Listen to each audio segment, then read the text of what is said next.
neste momento para essa entrevista especial com a senadora Simone Tebet, que está na linha conosco, a senadora líder da bancada feminina no Senado, a primeira mulher a presidir a Comissão de Constituição e Justiça, a mais importante da casa, de 2019 a 2020.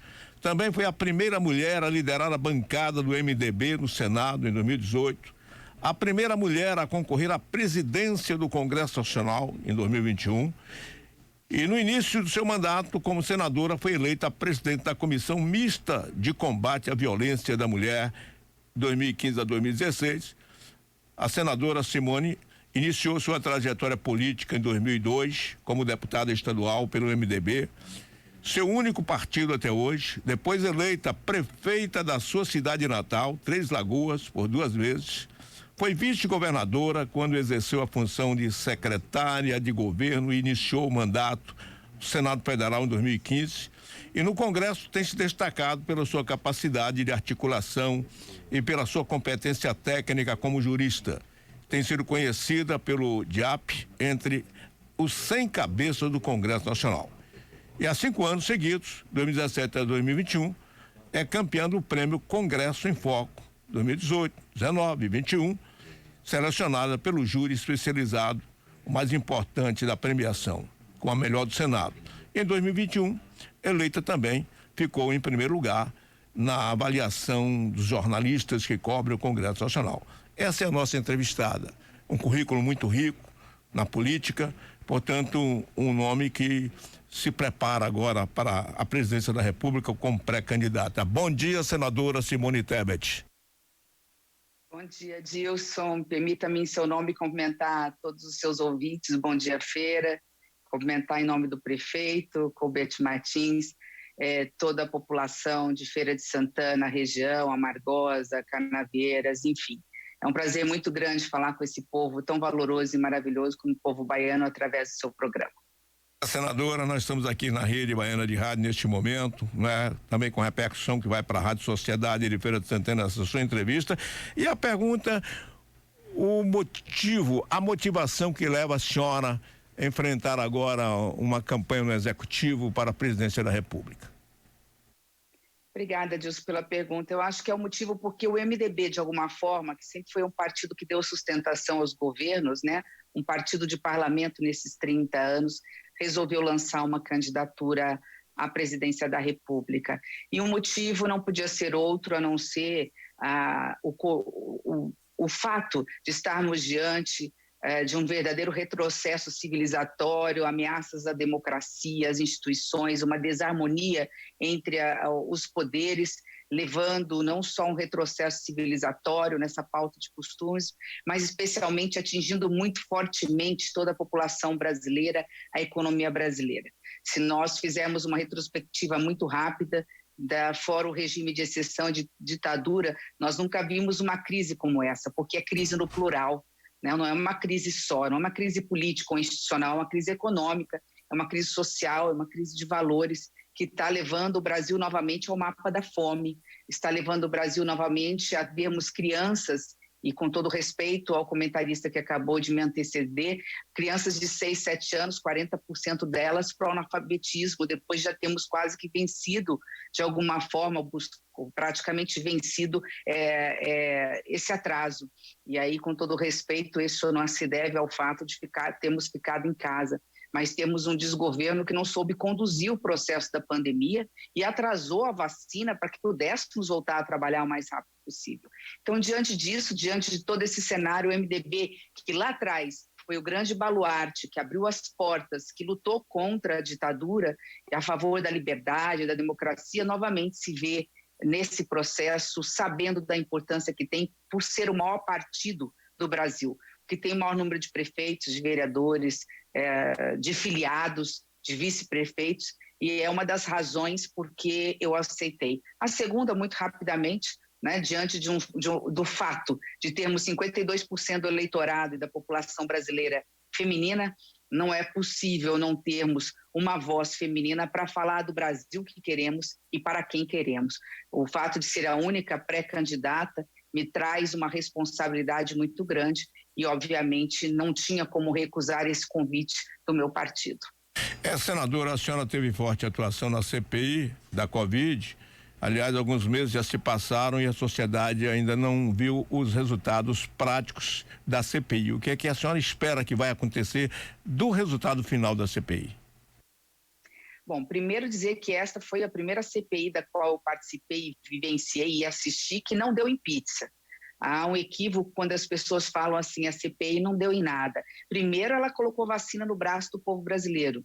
O governo estava atrasando, se não fosse o trabalho, a insistência, a fiscalização, o controle, né, os discursos incisivos dentro do Congresso Nacional e da CPI, o governo não colocaria essa vacina no braço do povo brasileiro, porque havia aí, nós estamos diante de um governo que nega a pandemia, um governo negacionista. Segundo, que a CPI é uma comissão parlamentar de inquérito. Se ela é um inquérito, é igual uma delegacia. O delegado recebe a denúncia, faz o boletim de ocorrência, ouve as testemunhas, ouve o acusado, faz o laudo, né, faz a conclusão do seu trabalho, que é o inquérito, e manda para o Ministério Público. E é isso que a CPI fez. A CPI concluiu os trabalhos, investigou, tem suspeitas, inclusive, de corrupção, de malversação do dinheiro público, crimes contra a administração pública. Houve a tipificação ali de uma série de crimes em relação a uma série de autoridades. Agora, o senador ou um deputado não podem mandar prender, não podem abrir processo, isso é atribuição da Justiça. E agora nós temos o observatório, retornamos o trabalho agora em fevereiro, nós temos o observatório da CPI. O observatório da CPI já está trabalhando, nós já aprovamos um requerimento convocando o ministro da Saúde, convocando o procurador-geral da República, através da Comissão de Direitos Humanos, para saber exatamente o porquê desse marasmo, o porquê desse engavetamento, o porquê dessa procrastinação, por que não está se levando adiante a apuração desses fatos gravíssimos apurados na CPI. Senadora Simone Tebet, a senhora tem um destaque expressivo nos assuntos relacionados à mulher, e o Nordeste, a gente sabe que as mulheres têm cargas talvez triplicadas, porque é onde as necessidades são maiores. Como a senhora vê a questão da mulher no Nordeste e o que a senhora pensa com a chegada à presidência da República, se lhe for alcançada? Bom, nós temos duas chagas gravíssimas, duas manchas na nossa história. A primeira, a violência contra a mulher, que é claro que ela acontece no mundo todo, mas no Brasil em particular é assustador. 1 em cada 3 mulheres no Brasil já sofreram, sofrem ou vão sofrer algum tipo de violência. E quando nós falamos violência, nós não estamos falando só do estupro, nós estamos falando só da violência sexual, nós estamos falando da agressão física, que normalmente ela é diária, ela é constante e acontece na maioria das vezes dentro de casa. Então esta é uma bandeira nossa desde sempre. Eu fui a primeira presidente da Comissão Mista de Combate à Violência contra a Mulher do Congresso Nacional. Em 2015, quando eu assumi o Senado, foi a primeira coisa que pedimos para o presidente da Casa naquele momento. E avançamos muito na legislação. E essa legislação hoje já está tendo praticidade através das políticas públicas que acontecem nos estados e municípios. E essa é uma bandeira de 24 horas por dia que eu não abro mão dela, e as parlamentares também não. Mas há uma chaga tão grave quanto, Gilson, a cara mais pobre do Brasil não é de um homem, é de uma mulher. Não é de um branco, é de um negro. E não é do Sudeste nem do Centro-Oeste. No meu estado, por exemplo, é do Nordeste. Então, a cara mais pobre do Brasil, infelizmente, é a cara de uma mulher negra e nordestina. E isso eu, como mulher, como mãe, eu não posso conceber, eu não posso aceitar. É óbvio que, eleita presidente, nós temos que governar para todos, mas nós temos que entender que o Brasil é muito desigual e que é preciso um olhar diferenciado para o Nordeste nas suas desigualdades, para o Centro-Oeste e para o Norte nas suas desigualdades. E é preciso uma política direcionada de um plano de desenvolvimento regional, onde se coloque mais recursos públicos onde mais precisa, e não o contrário, como acontece hoje. Hoje, se nós falarmos de incentivos fiscais e mesmo de carga tributária e da forma como isso é devolvido para a sociedade, ela é devolvida muito mais fortemente para estados do Sul e do Sudeste.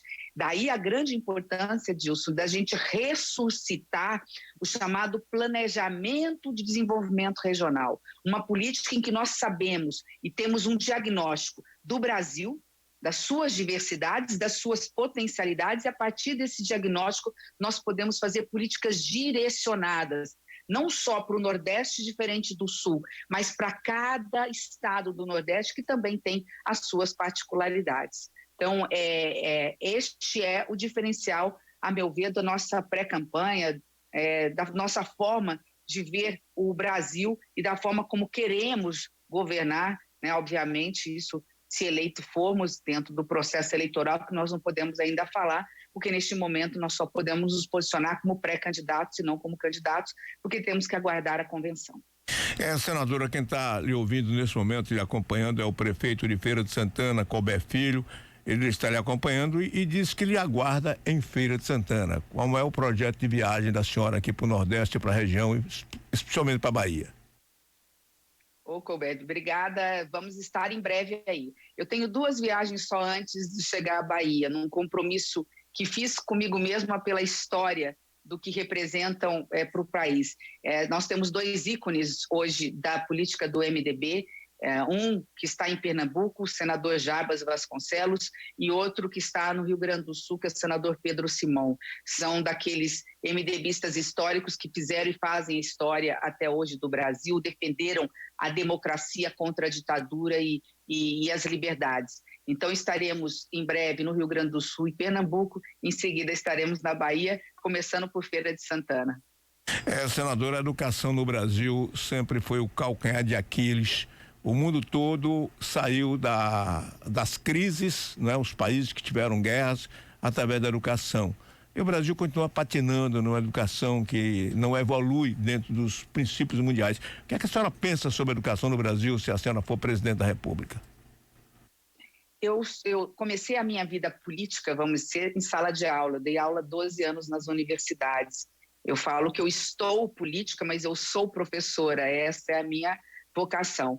E agora, inclusive, semana que vem vou estar com Priscila, que ela, inclusive, que ajudou a apresentar esse diagnóstico para o Brasil triste, lamentável, estarrecedor, de que antes da pandemia nós tínhamos 6 crianças a cada 25, entre 6 e 7 anos, que não sabiam ler.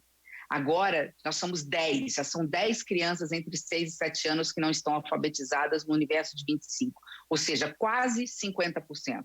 Quase 50%, isso no Brasil como um todo, sejam crianças com melhor condição financeira ou não. Essas crianças foram muito prejudicadas pela pandemia. E nós sabemos que não há futuro sem educação. É a prioridade número 1 de políticas públicas. De um lado, a economia. Temos que dar respostas imediatas para a geração de emprego, para combater a fome, para diminuir a desigualdade social. Mas, por outro lado, nós só vamos resolver o problema dessa desigualdade social que nós acabamos de transversal, né? Ela não é igual para todo mundo. A pobreza no Sudeste é diferente da do Nordeste, a pobreza do branco é diferente da do negro, a pobreza do homem é diferente da mulher. Então, essa desigualdade social, ela só tem condições de acabar através da educação. Só que a educação, ela leva uma geração. Ela começa aos 6 anos de idade, ela termina aos 18, quando você insere esse jovem no mercado de trabalho, enquanto ele vai para uma universidade ou para um instituto profissionalizante.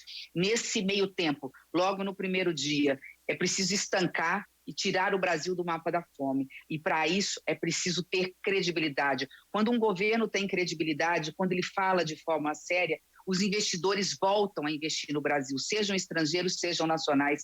A indústria está parada, está sucateada. Nós vimos a Ford saindo do sul da Bahia e causando esse problema de desemprego que gerou ainda mais miséria. Então, há uma série de situações que deverão e demorarão um pouquinho, mas outras que imediatamente podem ser resolvidas. A meu ver, a primeira delas, quando nós mudarmos o governo, quando tivermos um outro presidente da República, nós teremos um país que voltará ao mapa do mundo como um país que está pronto para receber investimentos estrangeiros. Nós estamos falando de milhões e até bilhões de dólares que podem e serão investidos no Brasil, quando o Brasil voltar a ter credibilidade, honrar os seus compromissos, né, dizer que é um país sério, que cuida da sua questão ambiental, que aceita e respeita as regras do jogo, que não dá calote. Então, quando o Brasil, a partir do dia 1º de janeiro, tiver um novo presidente da República, eu tenho absoluta certeza que os investimentos voltarão, que as indústrias estarão reaquecidas, com dinheiro em caixa para poder gerar empregos diretos e indiretos para a população brasileira. Senadora, no momento a gente verifica uma discrepância de entendimentos executivo, poder judiciário, Supremo Tribunal Federal, Superior Tribunal Eleitoral, enfim, como a senhora analisa esse conflito de tribunais com o executivo no momento? Você me permite com isso, Dilson, complementar até a pergunta que eu fiz anterior. Quando você tem um presidente que não respeita as instituições democráticas, que ao invés de harmonizar os poderes, cria desarmonia, através de fala, através de gestos, se provocando, inclusive, através de redes sociais. Quando você tem um presidente que não sabe o papel que tem, a responsabilidade que tem, e cada vez que fala, como aconteceu no final do ano, dando sinais trocados, faz com que o dólar suba, a bolsa caia, e no Brasil tudo é dólar. Nós importamos a farinha, trigo, que vai no pão de cada dia. Né, o pão que nós consumimos no café da manhã. Aliás, o pão que está faltando na mesa de comunhão da população brasileira, do povo baiano, do povo nordestino, do povo do meu estado, do Centro-Oeste.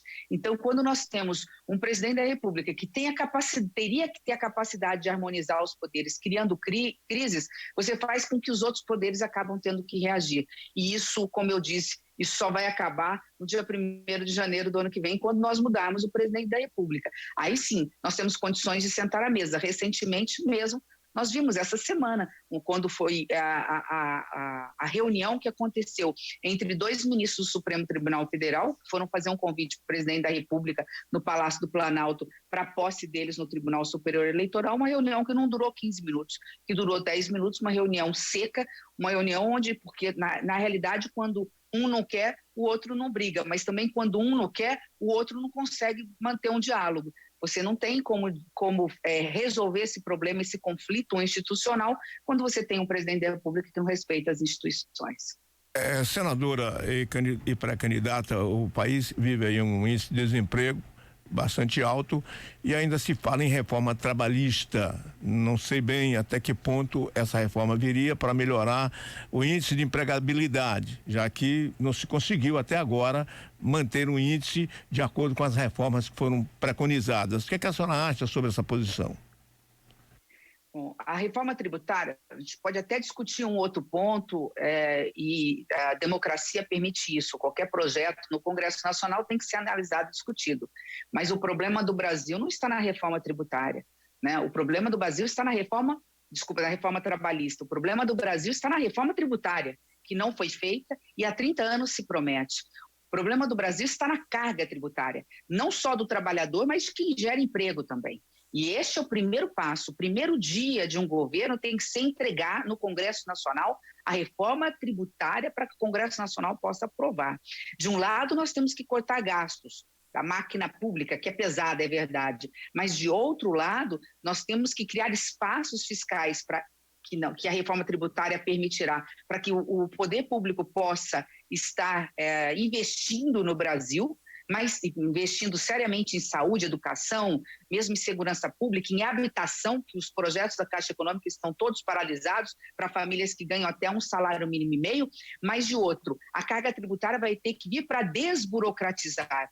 Hoje, grande parte do custo do comerciante, do micro, do pequeno, do médio, do grande empresário no Brasil, da agroindústria brasileira, está na burocracia. Ele tem que pagar uma banca de advogados, de administradores, de contadores, porque ele não conhece sequer a legislação. Por outro lado, você tem uma carga tributária excessiva na pessoa jurídica e não na pessoa física, e tão grave quanto. E isto são 2 pontos fundamentais da reforma tributária. Se você for analisar hoje, o desempregado vai no supermercado e paga o mesmo preço do produto que nós pagamos. Por quê? Porque ali quando ele consome o arroz, o feijão, o óleo de cozinha, o mesmo os produtos básicos da cesta básica, ali está embutido imposto, ICMS, porque hoje no Brasil se tributa muito mais o consumo do que a renda. Então você tem o rico pagando proporcionalmente muito menos do que o pobre. Então você tem que ter uma inversão. A reforma tributária é que vai ser a solução para que você possa diminuir a carga tributária da população brasileira e das indústrias, para que as indústrias possam reabrir as suas portas, contratar mais e gerar mais emprego. Isso não é difícil de fazer, porque nós já temos reformas tributárias em andamento dentro do Congresso Nacional. É preciso agora apenas que o governo federal diga qual é o esqueleto, qual é a linha mestre, que o governo federal dê a engenharia dessa reforma tributária para que o Congresso Nacional possa dar a arquitetura. É possível aprovar uma reforma tributária nos primeiros 3-4 meses do próximo governo.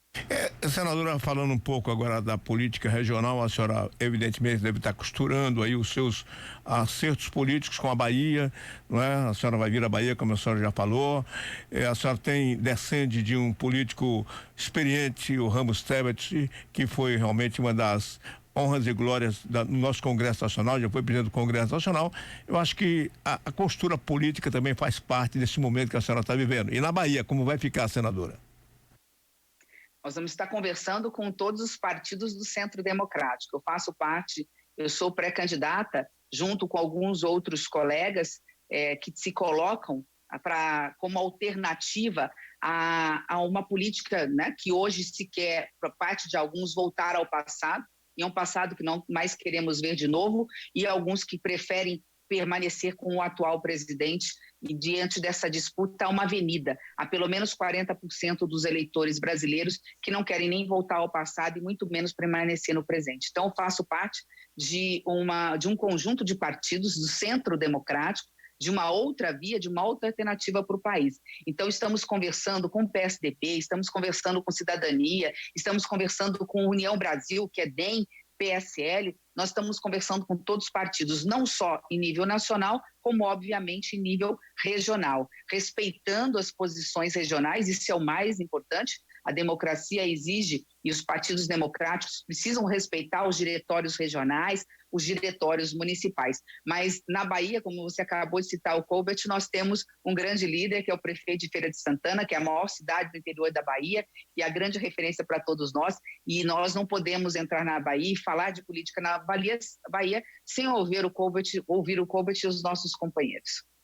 Por certo, o prefeito Colbert vai ter demandas para a senhora, porque Feira é uma cidade de mais de 700 mil habitantes, comanda a região de quase 2 milhões de habitantes, e é uma cidade que ao longo dos anos não foi bem aquinhoada com as necessidades que ela tem do governo federal.